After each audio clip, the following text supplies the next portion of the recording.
성경은 하나님께서 인간을 구원하기 위해서 준비를 하시는 그런 많은 그런 일들이 있죠.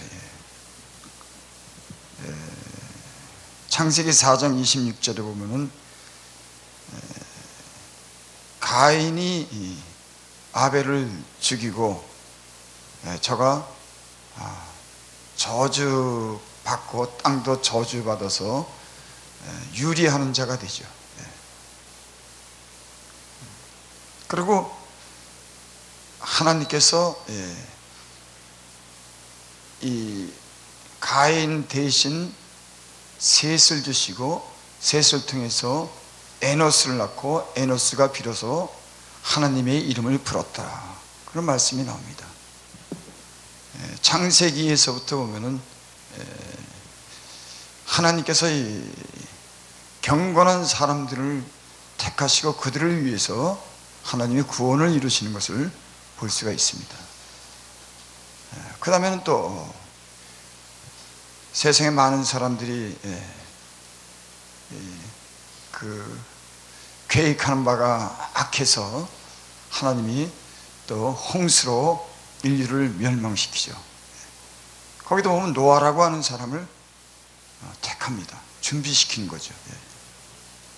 노아를, 인간을 구원하기 위해서 하나님이 노아를 준비시킵니다. 또 노아도 당대의 의인이라고 그랬어요. 경건한 사람을 택해서 죄인을 구원하기 위해서 하나님은 그를 택한 겁니다. 또 아브라함을 택하죠. 아브라함도 저가 하나님께 의로운 사람이라고 그렇게 여긴 바 된 사람입니다. 또 아브라함을 택해서 하나님이 인류를 구원하는 구원의 역사를 쭉 이뤄갑니다. 그러니까 준비하시는 걸 하나님을 보게 되는 거죠. 그 다음에는 또 애굽에서 이스라엘 백성이 400여 년 동안을 고통을 당할 때 그들의 고통의 부르짖음을 들으시고 하나님은 또 모세를 준비시킵니다. 그러니까 하나님의 구원은 항상 이렇게 구원의 준비를 이루어가면서 성경 하나님의 그런 경륜을 우리에게 알게 하시는 거죠. 그러니까 갑자기 하는 일은 없죠. 오랜 세월 동안 하나님이 계획하신 바를 선택된 사람들에 의해서 경건한 사람들을 부르시고 그들로 하여금 하나님의 구원을 이루어가는 그런 여정이 성경 전체를 이룹니다. 우리의 삶도 보면은 우리 인생의 모든 건 삶 속에 어떤 그런 삶 속에서 하나님이 구원을 이루시기 위해서 하신 일들이 있습니다. 그래서 오래 참으시죠. 사람이 범죄했다고 하루아침에 일시간에 사람을 죽이지 않습니다. 때로는 시련을 줍니다. 때로는 병을, 때로는 물질을 다 풀어서 없애기도 합니다. 때로는 나라와 나라가 분쟁을 일으키고 갈라지기도 하고 환란이 생기기도 합니다. 이런 많은 개개인의 어떤 그런 또는 민족의 어떤 그런 나라의 어떤 사건들을 통해서 하나님은 구원을 이루시기 위해서 때로는 많은 사람들을 보내고 회개하게 이르죠. 성경에 보면은 내가 선자들을 부지런히 보냈다고 이렇게 말씀하십니다. 준비하는 겁니다. 인간을 알고 회개케 하기 위해서 계속 보내는 겁니다. 돌아보면요, 사람이 자기의 잘못을 깨닫고 회개하고 하나님 앞에 바로 산다고 하는 것은 인간의 힘이 미치지 못하는 그 하나님의 영역에 속한 것이라고 할 수가 있습니다. 많은 사람들은 우연한 기회 또는 어떤 특별한 어떤 계기가 마련돼서 하나님이 어떤 부르시는 그런 부름에 요청을 받고 그곳에서 하나님을 만나고 회개하게 되죠. 그런 거 보면은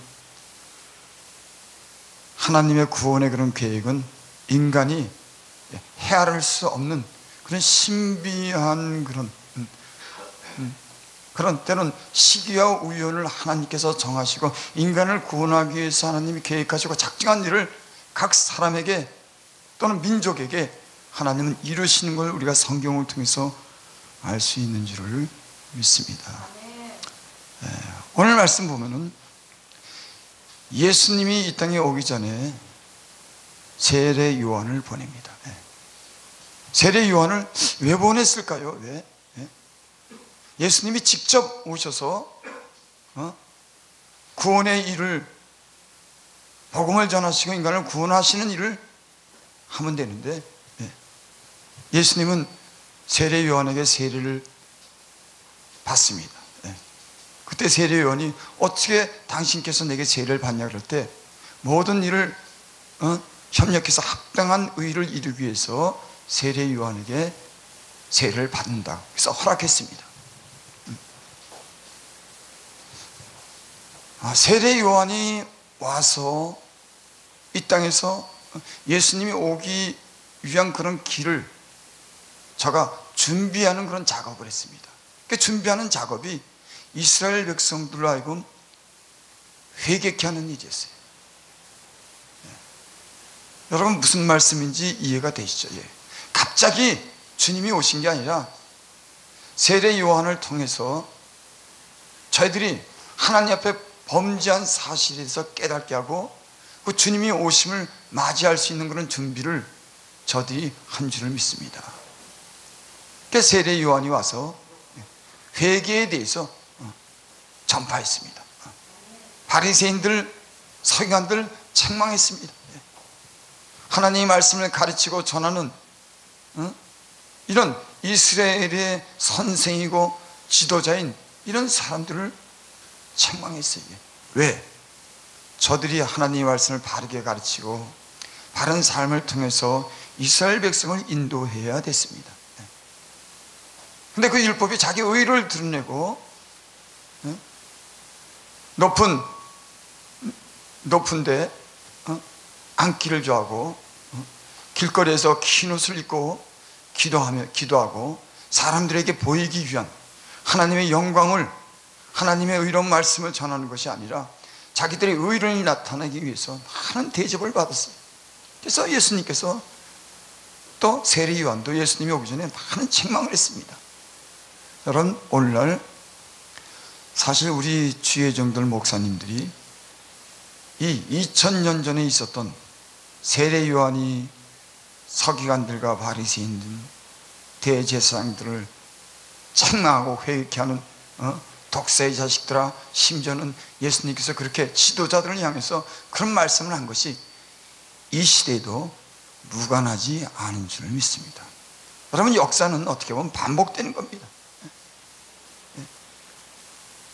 하나님의 부르심을 입은 때론 선지자들이 탐욕과 거짓으로 이스라엘 백성을 눈멀게 하고,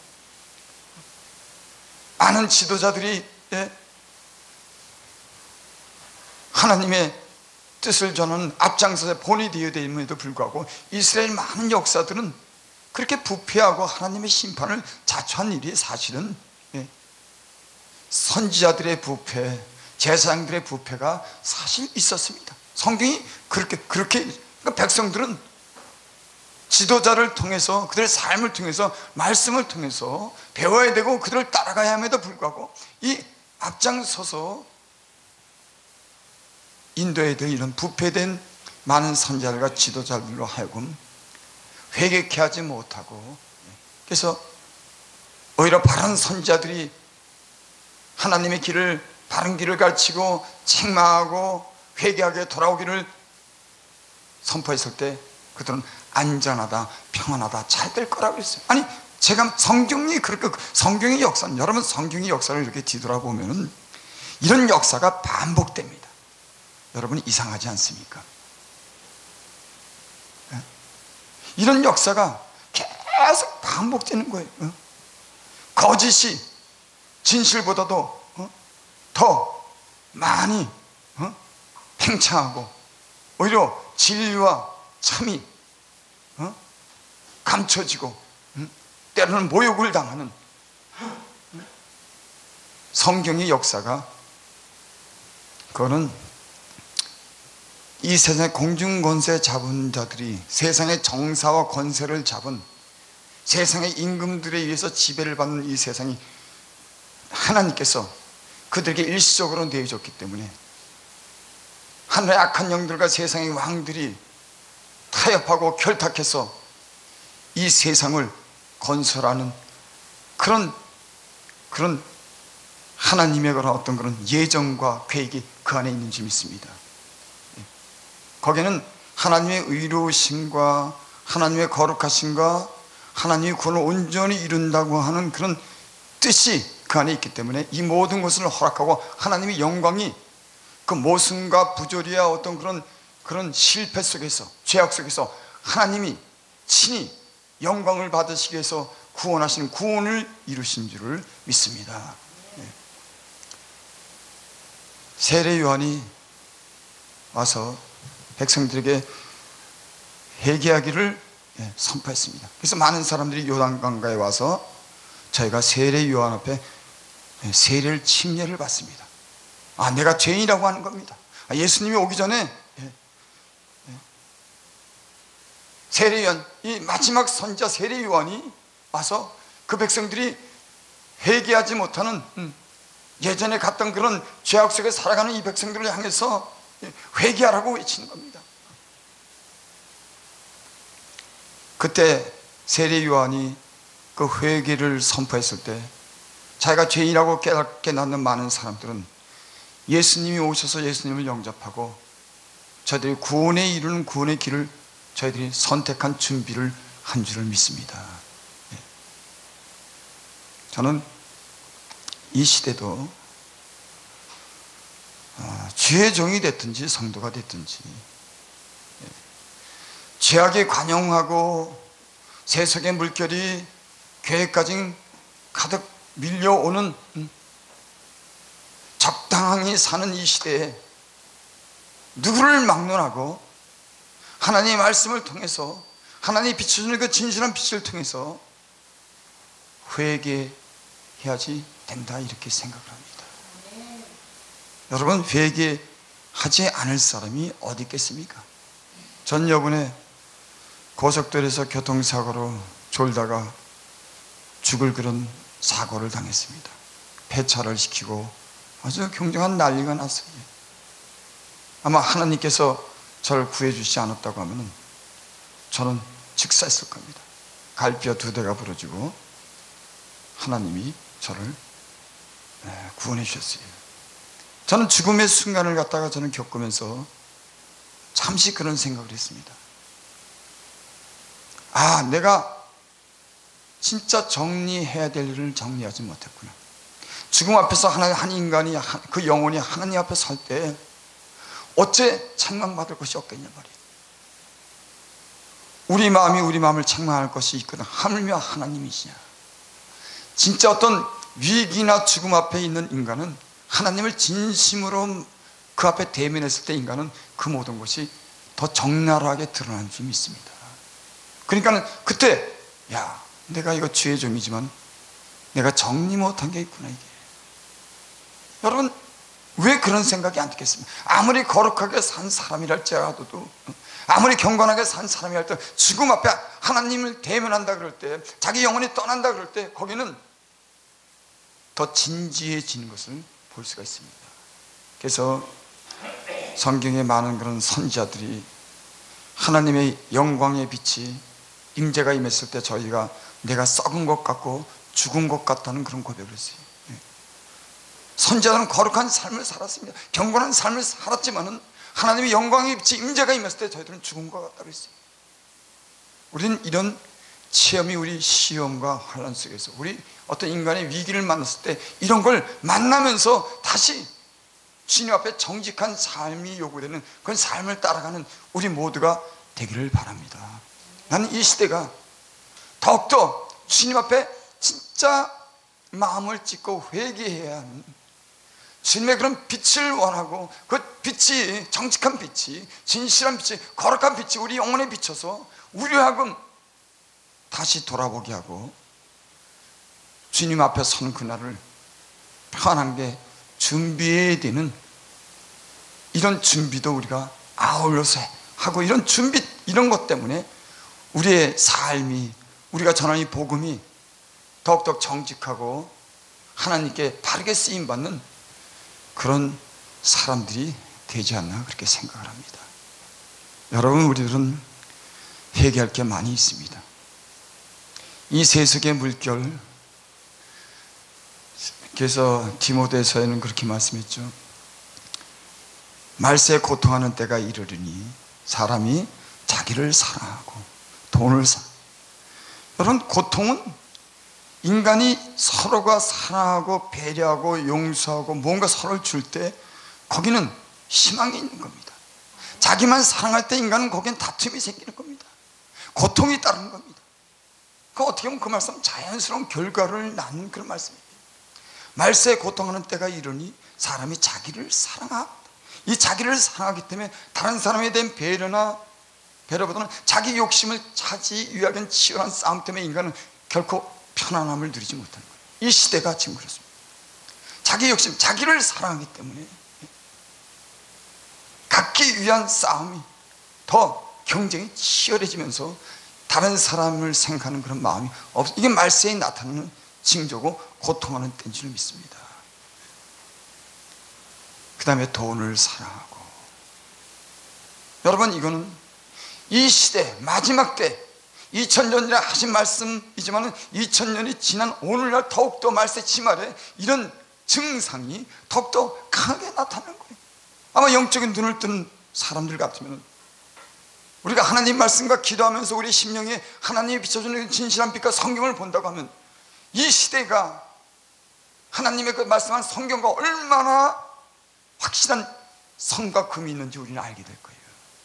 여러분, 경건하게 살고 거룩한 삶을 사는 사람일수록 이 시대와 성경에 우리에게 요구하는 삶이 분명한 타협할 수 없는 그런 확실한 선이 있는 줄을 믿습니다. 아니, 이 확실한 선이 금이 어디 갔는지,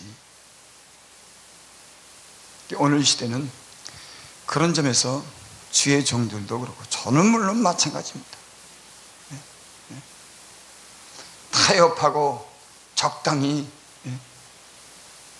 물질 만능주의, 돈이 하나님이 되고 권력이 하나님이 되는 세상을 건설하는 그 건설 속에서 거기에 위로를 얻고 쾌락을 얻는 인간이 바벨탑을 쌓는 이 세상이, 치닫고 있는 이 세상이 마지막에 주님이 오신 날을 경고하는 많은 그런 징조와 사건들이 일어나는 것을 본다고 하면은 더욱더 우리가 주님을 가까이 하고 오늘 주님 말씀이 회개의 열매를 맺어야 된다고 하는 그런 요구를 우리가 받는 줄 믿습니다.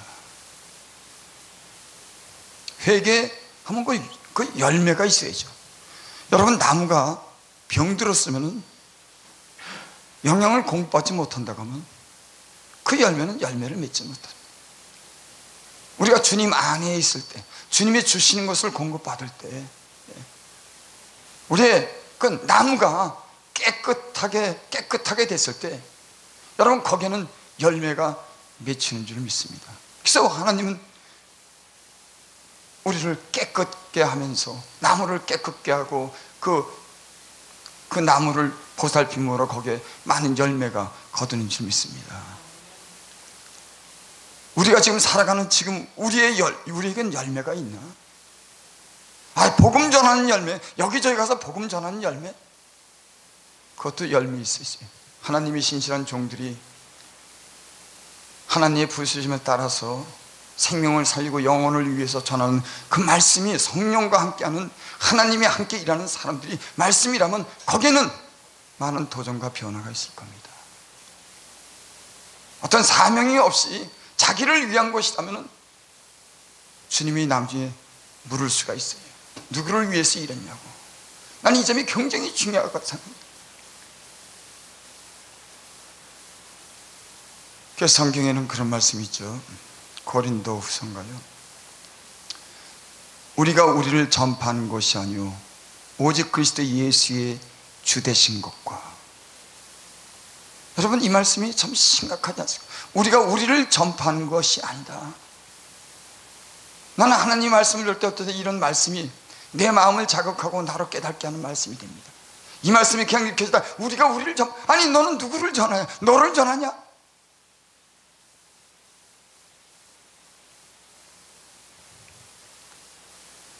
잘 준비되고 연구해서 하나님 말씀, 하나님 말씀대로 전하는 거 중요합니다. 하지만 무엇 때문에 누구를 위해서 전하려고 하는 것은 너무 중요한 겁니다. 난 주의 종들이 이런 순수성, 하나님으로부터 구원받았다고 하는 구원의 이런 진짜 살아있는 그런 믿음을 가지고 주님을 전하면서 주님으로부터 생명을 전하기 위해서, 그 사명을 위해서 받은 그런 지혜 종들이 필요하다고 생각합니다. 이건 앞으로 우리는 우리가 한 말에 대해서, 전한 복음에 대해서 언젠가는 주님이 물으실 겁니다. 왜? 양을 살려고 보냈으니까는. 우리는 다 주의 종들은 특별히 그래서 너희는 많이 선생되지 말라. 우리 심판이 더 많다. 너희는 많이 선생되려고 하지 말아라. 우리가 더 심판을 받을 줄 너희가 알지 못하느냐. 여러분, 우리 이런 말을 예사로 듣지만 하나님이 말씀한 겁니다. 사실은 참 우리가 하나님이 어떤 자극을 주고 하나님 우리 시련을 주고 아픔을 줄 때 우리는 하나님 우리로 하여금 눈을 뜨게 하기 위해서 진실한 삶을 요구하는 그런 아픔이나 시련이 되는 줄 믿습니다.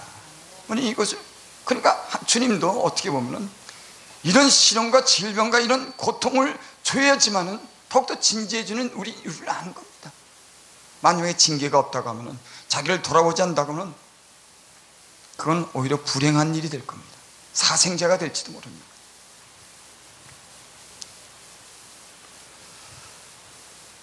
베드로후서 3장 9절 보면 그런 말씀이 있습니다. 죄의 약속은 어떤 이에 더디다고 생각한 것 같이 더딘 것이 아니라 오직 너희에 대해서 오래 참으사 아무도 멸망치 않고 다 회개하기에 이르기를 원하느니라. 이건 우리 모두에게 해당되는 말입니다. 베드로후서에 이 말씀이, 주의 약속이라고 하는 건 주님이 오시는 날 심판의 날을 말씀하는 겁니다.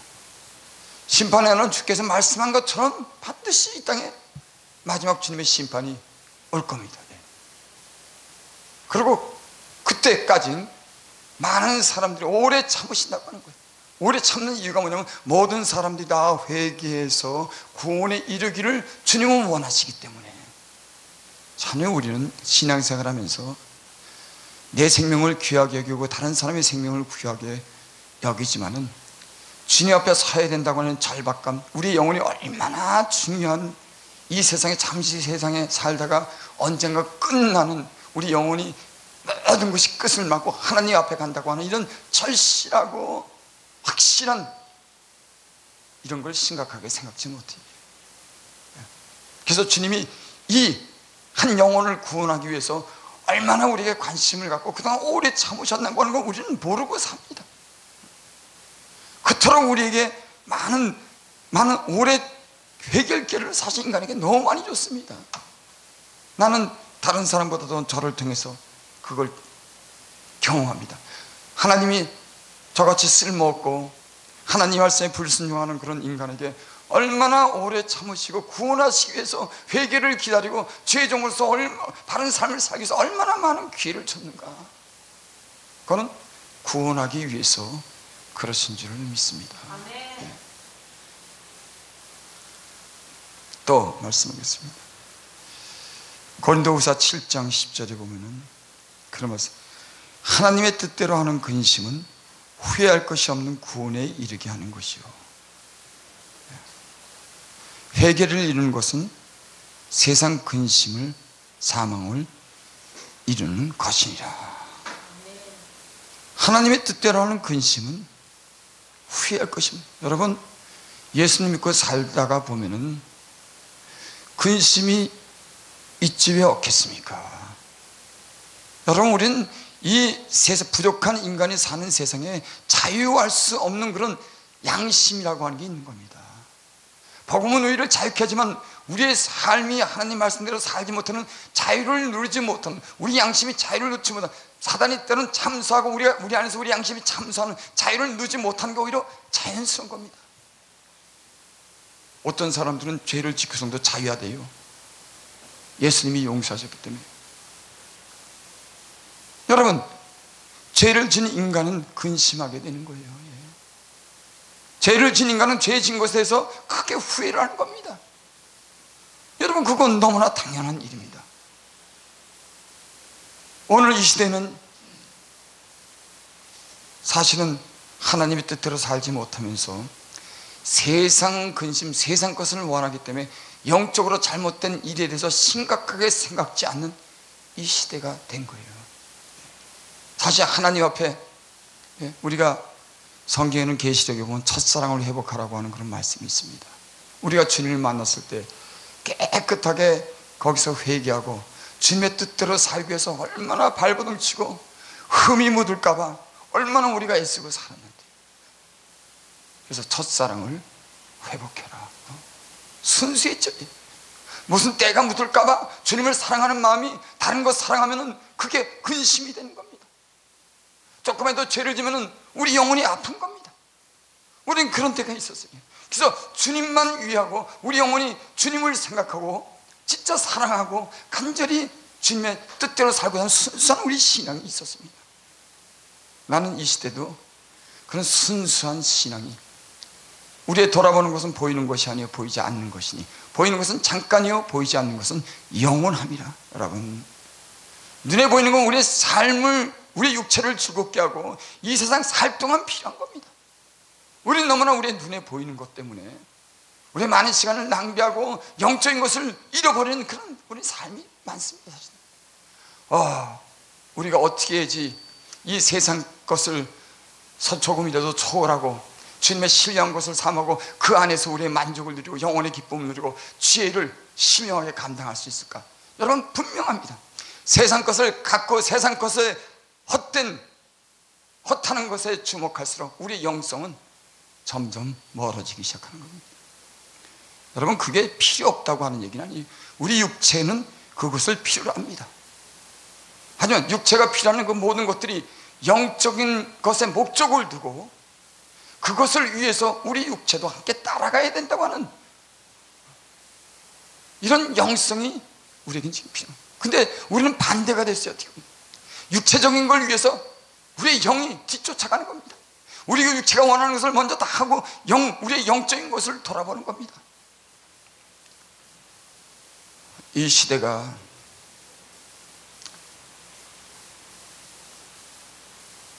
이 진리가 참 그 진실을 삼하고 그 진리가 사람들의 영혼을 비추고 그 진리가 주는 영혼의 참 만족을 누리게 하는 그런 진리가, 나는 많은 주의 종들이, 신실한 종들이 그 심령과 하나님의 말씀이 있어 하나님의 진실한 마음을 알고 진실을 깨우치고 그런 세상 것이 아니라 하나님이 주시는 것을 그 안에서 요구할 수 있는 이런 가르침과 이런 외침이 있어야 된다고 봅니다. 이 시대는 특별히 더 그래요. 나는 많은 주의 종들이, 신실한 종들이 나는 일어나기를 원해요. 저는 그런 사람이 못 되지만 제 마음이 그런 걸 원합니다. 신실한 종들이 세상의 이 육체적인 것을 원하고 거기서 타협하는 사람들이 아니라 하늘의 것을 원하고 사람의 영혼을 사랑하는, 하나님께 부르심을 받다는 확신을 가지고 정직하게 말씀하고 정직한 삶을 통해서 많은 영혼에게 외쳐서 그들로 하여금 돌아오게 하는 신실한 종들. 아마 우리는 누구나 그런 걸 원하고 있을 거예요. 그리고 우리 자신이 혹 그런 사람으로 시험 받기를 원할지도 모릅니다. 나는 이 방송을 듣고 여기 앉아 계신 분들이 부족하지만 우리가 하나님이 말씀해 주는 이 말씀이, 살아있는 하나님의 입으로 나오는 이 말씀이, 자기 자신을 증거하는 신령한 거룩한 말씀이, 우리를 살게 하는 영적인 이 말씀이 우리 안에 살아서 우리를 가르치고 인도하는 그런 말씀이 되기를 원합니다. 우리 고린도 7장 11절 한 구절 보고 마치겠습니다.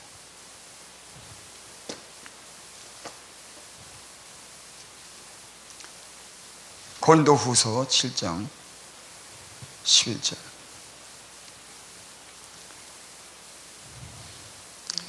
제가 읽어드립니다. 보라, 하나님의 뜻대로 하게 한 근심이 너희를 얼마나 간절하게 하며, 하나님 뜻대로 살려고 하면 하나님의 뜻대로 살지 못할 때 근심이 생기는 거 당연한 겁니다. 얼마나 변명하게 하며, 얼마나 분하게 하며, 하나님의 뜻대로 살지 못할 때 우리는 변명합니다. 또 우리는 분한 겁니다. 세밀한 하나님 말씀은 우리 영혼을 가르고 그 안에 빛을 비춰줄 때, 우리의 흠이 드러날 때 우리는 이런 모습이 돼야 되는 게 아닌가 그렇게 생각해요. 그렇게 하면 얼마나 사모하게 하면, 얼마나 열심히 회개하는 사람이 열심을 갖습니다. 진짜 자기를 돌아보고 잘못했다고 했을 때 그 회개를 시작한 그 시점서부터 우리의 모든 인생은 새롭게 하나님이 주시는 것으로 가득 찰 줄 믿습니다. 그래서 우유부단한 신앙은 항상 그 자리에 머물러요. 제가 보니까 저도 그렇고, 뭔가 앞을 나갈 수 있는 그런 신앙은 주의 말씀으로 자기를 비춰보고 날마다 회개할 때 하나님의 창조적인 성령의 그런 역사가 세밀하게 확실하게 저를 이끌어가는 줄을 믿습니다. 너희가 저 일에 대하여 일절 너희 자신의 깨끗함을 나타내었느니라. 여러분, 우리 모두가 회개할 게 있습니다. 나는 우리 모두가 어떤 큰 사건이나 어떤 환난을 통해서만이 아니라 하나님이 영원히 비춰주기를 간절히 바라는 우리 영혼의 요구가 있기를 원합니다. 이 시대를 보고, 우리 자신을 보고, 우리의 모습을 보고 하나님의 빛이, 말씀의 빛을 영혼에 비춰서 우리가 더욱 깨끗한 삶을 살고자 하는 간절한 하나님의 뜻대로 하는 그런 근심이 우리에게 있기를 원합니다. 아멘.